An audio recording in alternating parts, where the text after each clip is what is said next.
Well,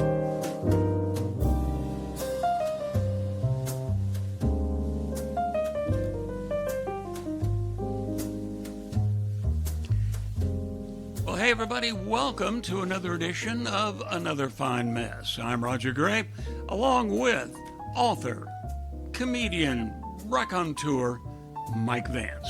That's a lot of pressure. Those things. And the raconteur part, I don't know how much you've been able to practice that lately, but we'll see how this goes. Anyway. Well, the dogs think I'm fascinating. So. Well, that's half the dog, by the way. Yeah. I realize I'm starting on something incredibly trivial, but she's 4 years old when we got her. She's a rescue. And we were told she's housebroken, but not broken to this house. I think you and I have talked off mic about that. And I am absolutely amazed. I've forgotten. I haven't had to housebreak a dog in a long time. I've forgotten the endless search for a place to do your business. Endless. We live on a couple of acres here, so it's just, it takes forever to find the right spot. I don't get it, but. Well, I feel the same way personally. See, well, and I did some reading, and apparently the part of it is obviously the smells and all of that.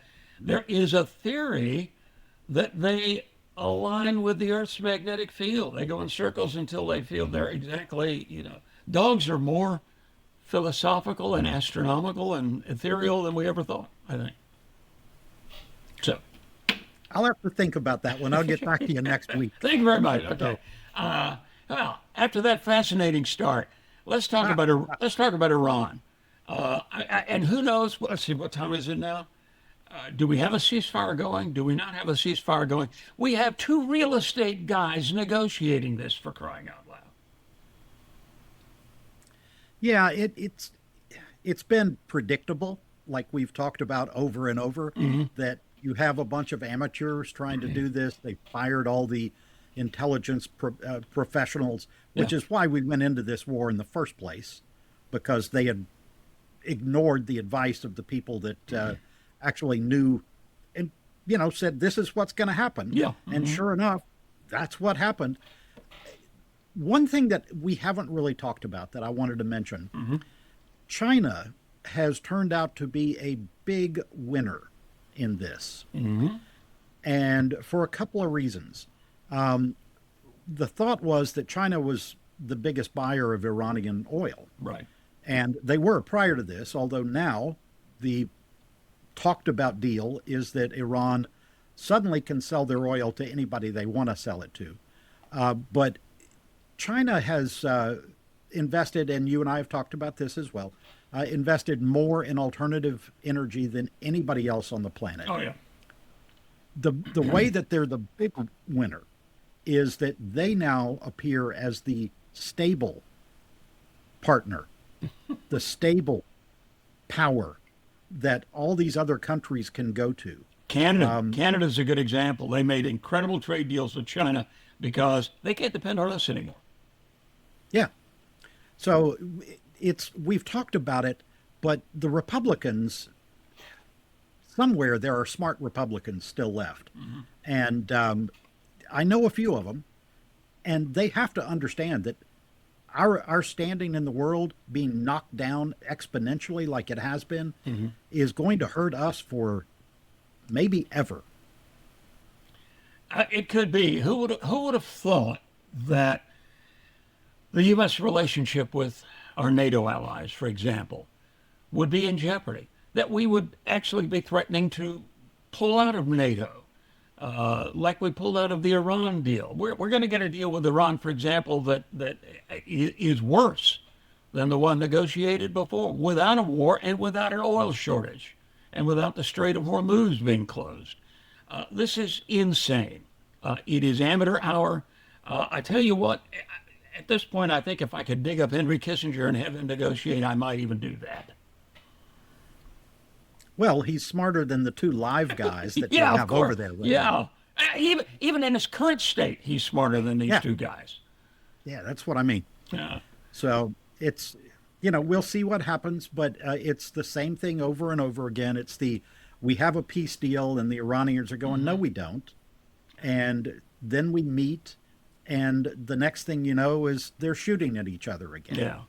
So Well, all predictable. yeah, and what is it? Trump says we're not going to be flying over there anymore to negotiate. We're going to do it telephonically. Quite a word, huh?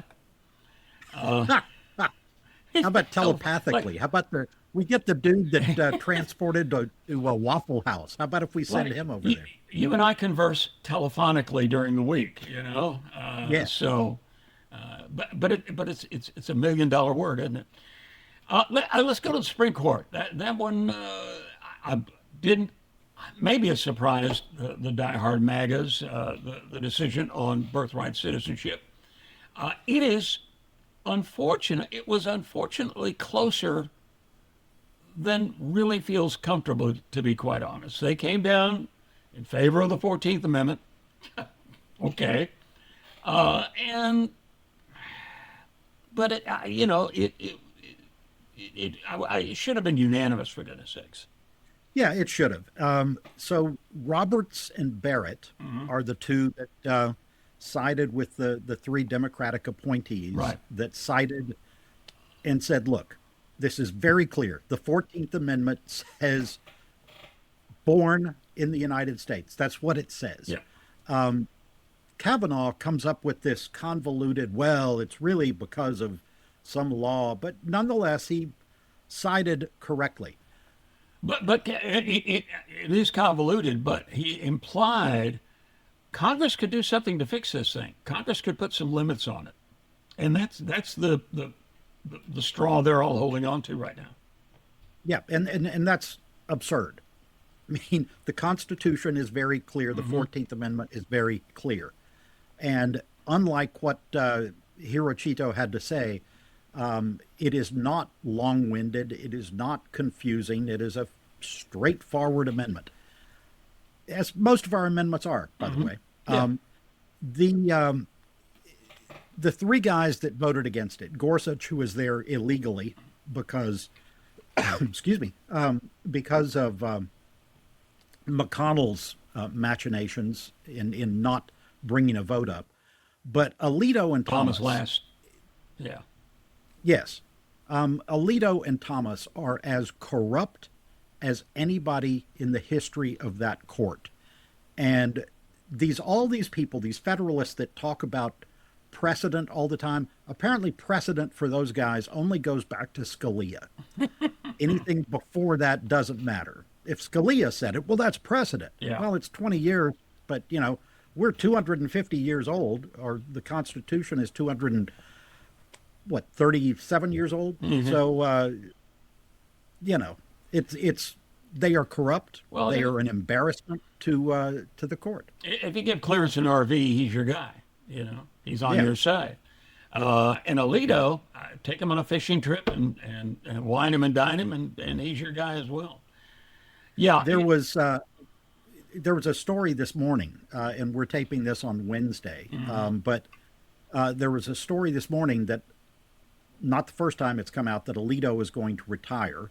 And immediately the court said, no, that's not going to happen. So that story was retracted. But there's other cases to talk about that happened in this court that are pretty important. Oh, yeah. Let's talk about the expansion of presidential power. All of the independent agencies, the FCC, the Federal Trade Commission, we can run down a list of independent agencies, and they were made independent when they were created by Congress to avoid immense presidential power. Well, now we decided immense presidential power is a good idea. And the president can hire and fire and get rid of. And those independent agencies, let's face it, include the Federal Reserve. So this is kind of scary, quite frankly, because the court has said they operated his whim.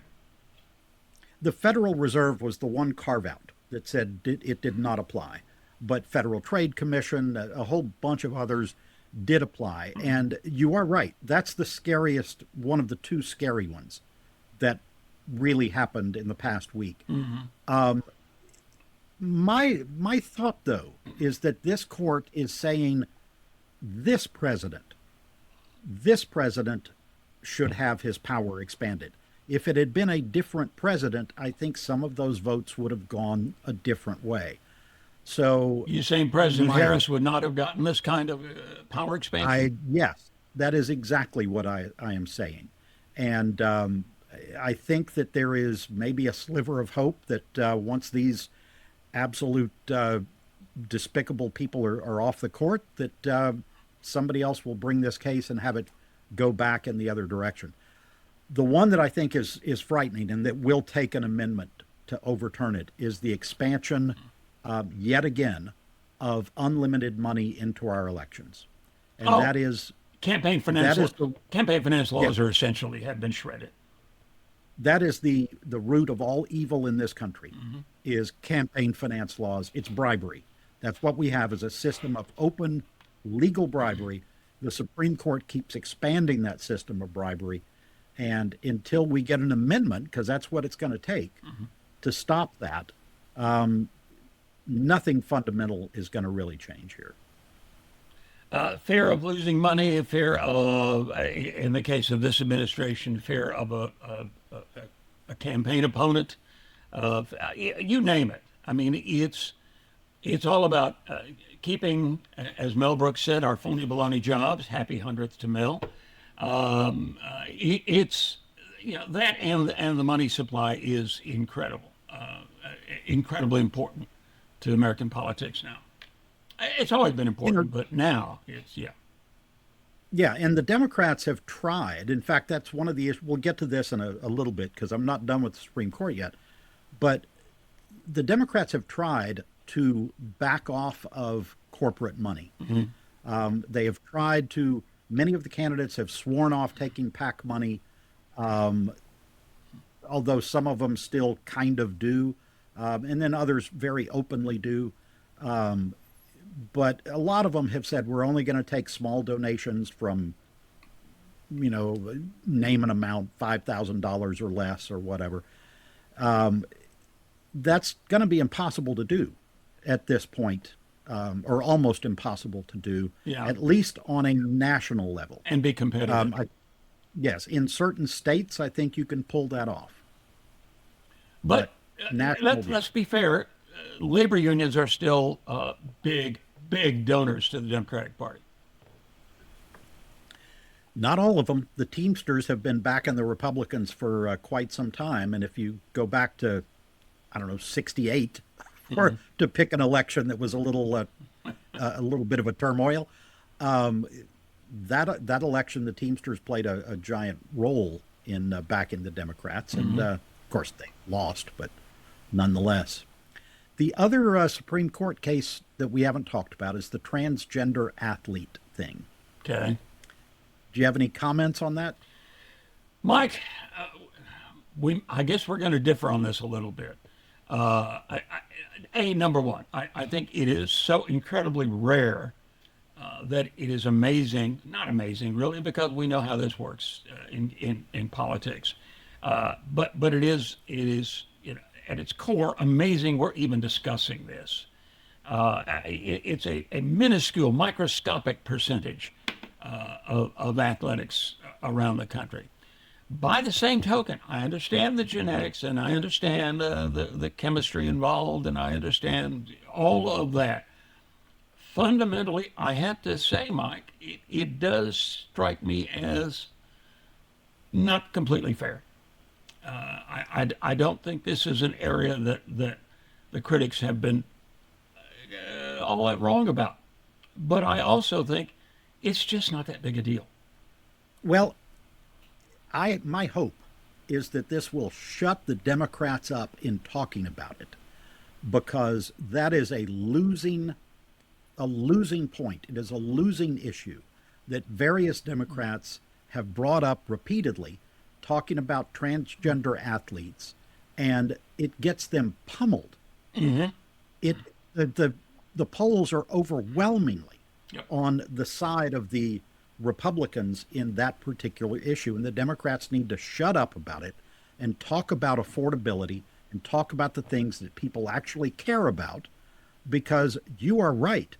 The vast majority of Americans do not care about that issue. But you bring it up, and you got people on the right and in the center that are saying exactly what you said, that it's not fair. Well, again, that's misdirection. It's look over here. Talk about the things that are important.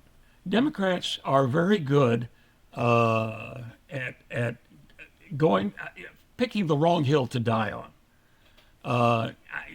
Let's be honest, Mike. It's traditional. I look at it, that we're slopping over into another area here, but we had three Democratic socialists in New York, one in Colorado, who have won their party's nomination. We spent an entire Cold War demonizing the whole idea of socialism, which, if you're not that bright, you associate, is interchangeable with communism. It's not. But you have Bernie, who's a very captivating character, Bernie Sanders. He's the only one that's been prominent here in the last few years. Now you've got Mayor Mamdani in New York, who is, it's like he came out of a politician machine. Have you ever seen a picture of the man frowning? No. He is captivating. He's an excellent politician. He also happens to be a Democratic socialist. So he got away with it.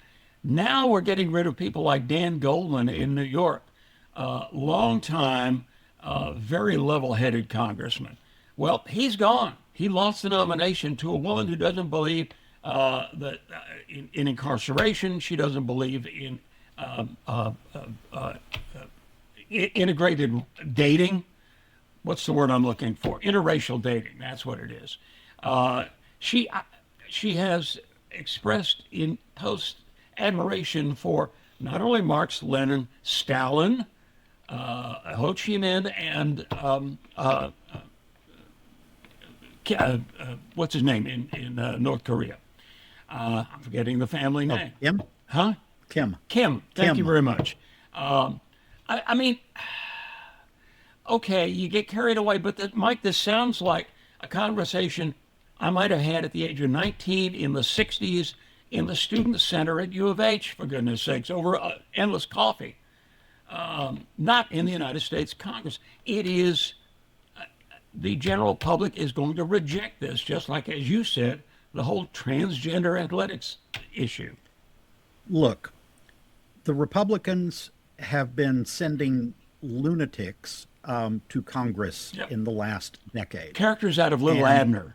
Yeah. Yeah, and this sounds like the woman you're talking about is another one of those lunatics, this time coming from the Democratic Party.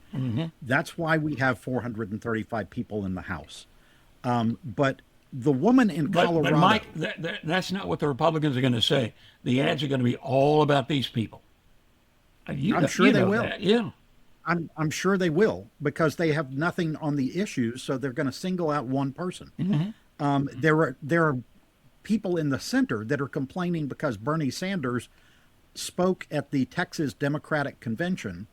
It's a non-issue. Ultimately, that will be a non-issue if the Democrats stick to what they need to talk about, and that is affordability, and that is the corruption that has gone on in the state of Texas, to use as one example. But this woman in Colorado that won, she beat Diana DeGette, who was a 15-term congresswoman, and left of center, no doubt. This woman, the New York Times headline today, called her a, quote, left-wing insurgent. And I have a real problem with that. This woman's a lawyer. She's not your lunatic in New York. She is a lawyer. She is a doctoral student right now. She's 29 years old, a doctoral student right now in public affairs. So she will be a PhD in public affairs in the near future. The two big issues in that congressional race, one of them was healthcare affordability, which is what the Democrats need to be talking about. Yeah. But the other one is an interesting one that is splitting both parties right now, and that is U.S. support for Israel. And that came up in that New York election as well. The voters are looking at what Netanyahu is doing, and they are saying, we're tired of giving billions of our tax money to that government for them to do what they're doing. And that has become an issue in both parties, but we're seeing it in the Democratic Party where it's playing out as a pivotal issue. Yeah, but you know how it's going to be portrayed. It's going to be portrayed as anti-Semitism. And again, I have to say, the Carville quote, if you're explaining, you're losing. If you have to explain, no, we don't like Netanyahu, we love the Jewish people, that's explaining, and it's very hard to use that against a bumper sticker like, you hate Jews. No, it is happening in the Republican Party as well, and it is happening among American Jewish people. Many of them are now making that distinction. Oh, yeah. I'm not saying all of them, not all of them by any stretch, but many of them are now making that distinction. But Republicans, there is a large number of them that are also saying we should not be supporting Israel with that kind of tax money. I'm not sure I would say I don't know how large, because, I mean, to some extent, it's the Tucker Carlson wing that are getting into this. The Tucker Carlson, Megyn Kelly, Candace, what's her last name? Candace, I've forgotten her last name. The Looney Tunes caucus. It's going to be portrayed by the Republicans as anti-Semitism. And I'm afraid we know that. You've got to tread very carefully here. You really do. Well, you're right. You're right. By the way, the Jewish Americans are split on this as well. They're split in Israel on this. Netanyahu is probably going to lose the next vote. I just emailed a friend. I don't know. I haven't heard back from him yet.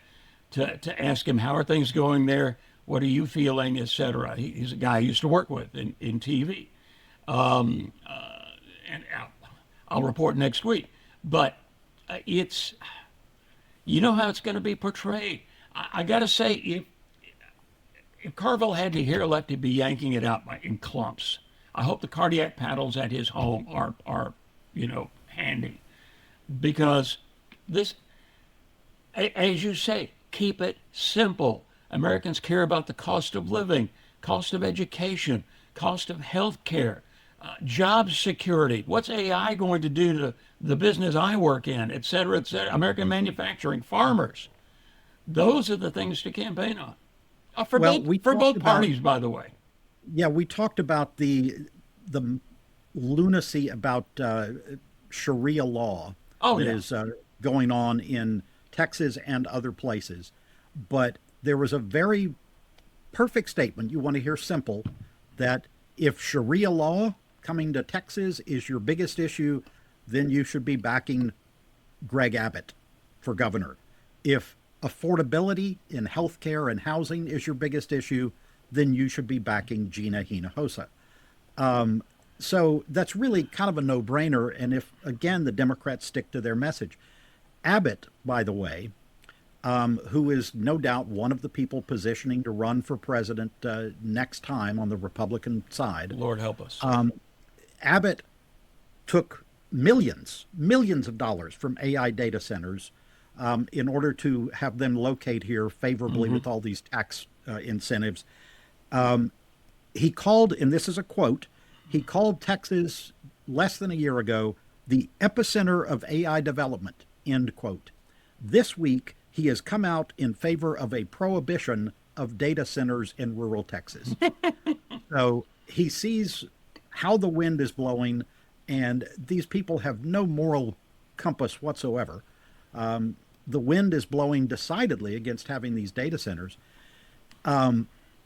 One thing I want to mention that's interesting, Chevron cut a deal where they are developing a little small refinery operation out in West Texas, very remote West Texas. and they will be using fracking water to cool these data centers, and they're doing it in partnership with a data center. So oil companies and data centers are now getting in there. They're staying contained in one county so they don't have to do regulation even on a state level. What do you make of that? Well, are we surprised? Look, Texas, a couple of very basic things. Texas is growing, which is a good thing. Business is coming here. That's a good thing. But these data centers require so much power and so much water. Texas is already short on both items. We are desperately in need of new sources of water. Corpus Christi needs water. Why we haven't done desalination long ago, particularly for our coastal cities, I don't understand at all. Well, And as far as power goes, you're never going to get. We talked about this last week, I think, about the amount of electrical generation coming from renewable sources, solar and wind. They are cheap. They are now the cheapest source of electricity. China's gone nuts on renewable energy. They built more wind power than any other nation on earth. We have more than any other state in the union. And yet, an old friend of mine used to be the land commissioner, Jerry Patterson. He is a staunch Republican, hates Trump, but he also, when he was in the land office, he was really promoting renewable energy, particularly wind. He proposed underwater wind turbines off the coast. Let the current tide and the currents turn the turbines. West lives a dam. Nobody lives in and wants to live. Have plenty of sun and plenty of wind. And every time he posts on Facebook the actual ERCOT breakdown of where all the power is coming from, he gets, so many comments. Oh, wind doesn't work. Wind is when it's providing the bulk of our power right now, particularly in a Texas summer. I don't get it. Well, they are being told, the Republican base is being told all of a sudden that renewable energy is bad. That was not the old message. That is this current anomaly, I hope, of an administration that is pushing this, because that has not always been the hardcore line. No. You mentioned desalination. A couple of reasons. Number one, it's more expensive than the way we're It getting is our water expensive, now. yes. And number two, it creates this high salinity sludge that is usually dumped back into the bay, and it kills fish. Having said that, there are projects that have been going around the world for decades using that, because that's what people need to use. It's one of the things going on in the Gulf, that not the Gulf of Mexico, but over there in Trump crypto land, where those are the people that are one of their desal plants got bombed by Iran or attacked, and I don't remember if it was in Kuwait or Oh, yeah. Saudi. At least one of them have been attacked, but they rely on that. And we're going to eventually get to it more in the United States, because half of the country, there's not a lot of choices left. Well, no, there aren't any sources left. Underground water in Texas is becoming rarer and rarer. The biggest aquifer, well, there's one here on the east side of Texas, and I cannot recall the name. Obviously, the Ogallala is supplying water for everything down to Lubbock on the western half of Texas, and it is being depleted. It is being depleted faster than it can be renewed. I don't blame the Yeah, farmers and the ranchers. I mean, they have to make a living, but we're not thinking down the road. Every lake in Texas, except for one, is artificial. It's just we don't have a lot of water. We're arguing over the Rio Grande with Mexico. You name it. It's becoming a scarce resource. Years ago, who was the big takeover king? Who am I thinking of? Texas businessman. hostile takeover. Anyway, uh, he was investing in water back, in the 80s and 90s because he said that's going to be the new oil. And people like Abbott and Patrick they're not thinking down the road. They're just not.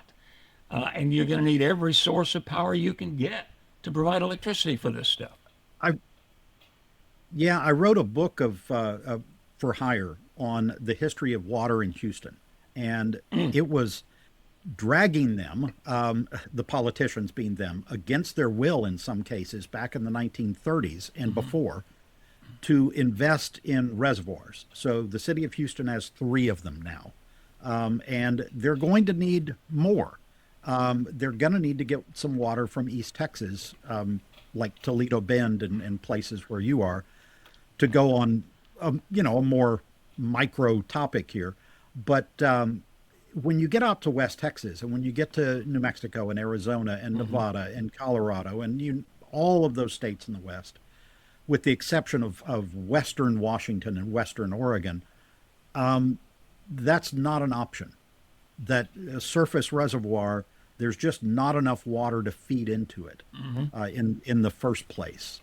So, I mean, look at Lake Mead and some of the ones that they had on the Colorado River and the levels that those have dropped. So we're going to have some other options, like I said, for at least half the country. And on top of all of this, you have people like Abbott, like Patrick, like everybody, Sid Miller, for crying out loud, with the cowboy hat surgically attached. You've got people that are staunchly, probably for political purposes, denying the effects of climate change. It's going to affect everybody. And climate does not care whether you believe in it or not. It's going to happen, and it is happening now. You're seeing it, as you said, in Lake Mead. The Ogallala, for folks that don't know, is an underground lake, basically. It begins, I think, at the bottom of North Dakota, goes all the way down to just south of Lubbock. It's gigantic, and it feeds a huge amount. But all along the way, you got farmers and cities are dipping, their straws into the Ogallala, and it cannot replenish fast enough. So unless options are found, towns like Amarillo are going to dry up and blow away. California's Central Valley, where they raise so much of our fruits and vegetables and things that we eat over a lot of the country, they have had water problems for a long time, and they are competing with Los Angeles, taking water from them. They're competing with recreational use of the water. So, you got to take all of that into account. But ultimately, people don't need to necessarily water their lawn, but they do need to eat. They do need to bathe. We do need to drink water. So there's a lot of things that, we're going to have to address, and quick. Oh, yeah, yeah. And I'm sorry, this is not the crowd to address it. No, no, it is not. Because that sounds like a bunch of green huggers, the green news scam, and all of the Trump epithets. And all they have to do is throw that out, and the MAGA folks will go for it. And they're they're hurting themselves. Although the guy that has been the biggest advocate for looking down the road, in Texas at least, is a Texas senator who is a Republican, hardcore Republican, from up in Lubbock or the Panhandle or somewhere up that direction. So there are people. I like to talk about conservation, and some of the biggest conservationists in this country are hardcore Republican ranchers and sportsmen in places like Wyoming, where you used to live. So they're not all sitting there with their heads in the sand. But I will tell you, Wyoming is redder than Texas. Oh yeah, Yeah, it's. Somebody told me when I took a job up in Wyoming, is what Mike's referring to. I was up there for about 3, 4 years. And somebody told me, I said, yeah, I'm from, Texas, grew up in Houston. So yeah, I'm pretty used to Republican, states. I've always lived in a Republican state. And they said, oh, you don't know.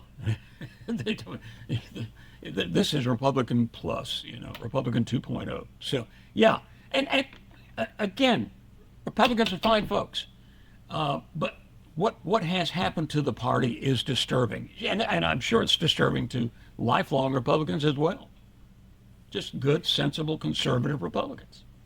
And we should talk about this for a second because the 4th of July is 3 days away from when we are recording this.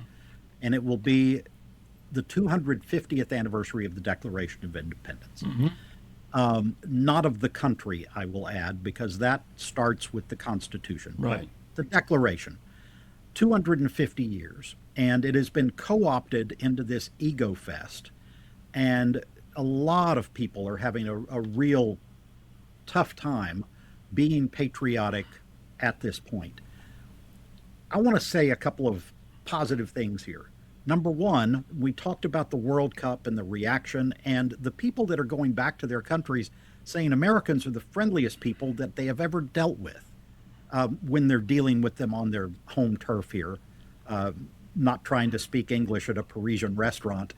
But at any rate, that's, I think, what the country really is. And our government is a government of hope and possibility. That's what the Constitution is.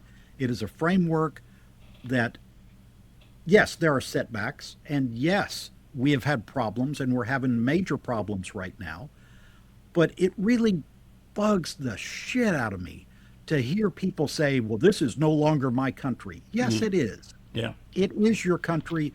The framework is still there. The people are still good people, and that needs to be ingrained into every American. Stop with the negative stuff. Don't withdraw from politics. Engage in politics and make the country better. So there's my positive July 4th message for you, Roger. You know who's not going to be here for July 4th, though? The guy running for the United States Senate in Texas. He's going to be in Iceland with his mistress. He is still married. She is still married. She has 7 kids. She is a Christian influencer. And he took off with her. Have you seen the photographs of him when he noticed somebody had a phone pointed his way? No, I have not. It's like the deer in the headlights. Like, oh, crap. It's like when Cruz was caught going to Cancun in the middle of a big freeze.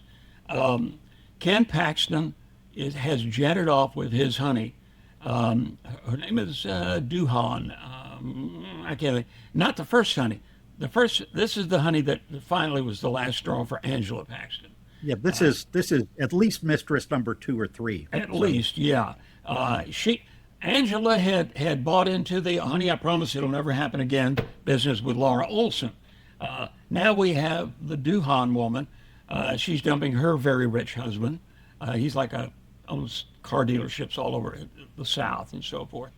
And they're on their way for a vacation in Iceland over the 4th and in the middle of a Senate campaign, for crying out loud. How cocksure is this guy that it's in the bag for him to do this in the middle of a campaign? Well, all Republicans are. They think, just like Democrats in Texas for many generations had nothing to worry about from the other party. Republicans think that they absolutely are bulletproof and cannot lose. But I want to just have you repeat. Christian influencer, married Christian influencer having an affair very publicly with somebody else. The Attorney General of Texas, yeah. Who is married. So Christian influencer. I'm guessing that's going to be past tense from this point on. Well, and speaking of, you were telling me, and I had not run across this article, that just a week ago we were talking about Paxton being one of the few Republicans who broke with his party platform and said that IVF is something that we need so we can create more babies. And now he has changed his mind on that. Is Yeah, that what you now, were telling me? now he is saying that we're going to need to really investigate this because we need to find a way to protect these fertilized eggs. Yeah, the way IVF works, most of them know is this. I'm sure you withdraw eggs. Women only have so many. I mean, they only have the number of eggs they're born with, and you withdraw enough, you fertilize them, and they go into cold storage until you're ready for to give it a try. And sometimes it works. I think it's 1 out of every 4 times it works. So you want to have several available for another try. And once you accomplish that, once you get pregnant, generally the eggs are discarded in some way, shape, or form. The contention among pro-life folks is those are actually human beings, and now Paxton is on board with that. So he's reversed on that. And by the way, we should point out a couple of quick things that happened. A nun was arrested by ICE on her way to Mass on Sunday in McAllen. A nun, she Nigerian born, but they arrested a nun for crying out loud on her way to church. In wearing a And habit. it took Wearing politicians her to, habit. oh, in full habit, yes. And she also works, by the way, at a hospital in McAllen. And it took the intervention of politicians, state politicians, saying, no, no, no, no, no, no, no, to get her out. She was held for 9 hours until the politicians leaned on enough people to get her out. That's where we are. Troy Nels says we should put a tarp over the Statue of Liberty for a while. Nobody gets to come in. I mean, that's where we are, Mike. Well, did you see Stephen Miller, his comment about birthright citizenship? He said Yeah. that Trump is now thinking about just banning pregnant women from coming to the United States. That's his answer. Yeah. These people are despicable. Let me be clear. The administration that is there in Washington right now is despicable, Well, Mike, we're going to have to immoral, and horrible. and we're going to have to wrap it up on that point. Can we get your weird historical fact today? Yes, you can. It's patriotic. It's talking about a couple of things. We never got to talk about the latest crypto stuff. We'll save that for next week. Trump has made $1.4 billion on crypto, No. crypto that he regulates. And half of it got sold to UAE, that they bought it That's right. just to help And him out. that's how he made the money. Yeah. Yep. So I wanted to talk about another president making money, and George Washington, who you may have heard of, although he waited because he said it is not right for a president to make money while he is in office. So he waited till he left office. Now, Washington only lived for 2 years after he left office, and he died in 1799. Had this place, Mount Vernon, up there, which is a fantastic place to go visit. It's really cool. And the last time I was up there was 20 years ago, and they had just opened his distillery. So Washington had a Scotsman who was his farm manager, his foreman there at Mount Vernon. And he goes, we need to start making distilled spirits because we have all this fruit and corn and we can do stuff with it. It's, going bad. Yeah. So he opened a distillery. And for the last 2 years of his life, they were making about 11,000 gallons of whiskey, which made George Washington the largest whiskey maker in the United States, which I find very fun. I did not get to taste the stuff, but still, they are turning out these special batches of bourbon and rye, perhaps, at George Washington's original distillery, which is fascinating because it has all this 18th century equipment, very mechanical, that they still use to make this stuff. There were 5 enslaved men or boys, they don't know the age, that were actually doing the work. James, Peter, Nat, Daniel, and Timothy. So they were the ones that were doing the work. Washington, of course, freed all of his slaves in his will, but certainly used them up while he was around to use them up. But I love that fact. And here's a quote from Washington, who wrote, talking about his distillery operation. He said, "Demand for this article is brisk." So, well, and I remember your visit because I have stuck to my refrigerator a magnetic beer bottle opener with a picture of Mount Vernon on it that you yes, brought me. You brought me from that visit. Benjamin Franklin said, "God made beer because He loves us and wants us to be happy." yes. I can't argue. You can't argue with the founding fathers. Michael, thank you, sir. Appreciate it. And check us out. Podcast will be everywhere, audio, video, everywhere you can get a podcast. Hit like and all of that stuff. Mike, thanks. All of it Appreciate indeed. Happy 4th of July. Happy Independence Day. Same to you, sir, and same to all of you. And thank you for joining us for another edition of Another Fine Mess.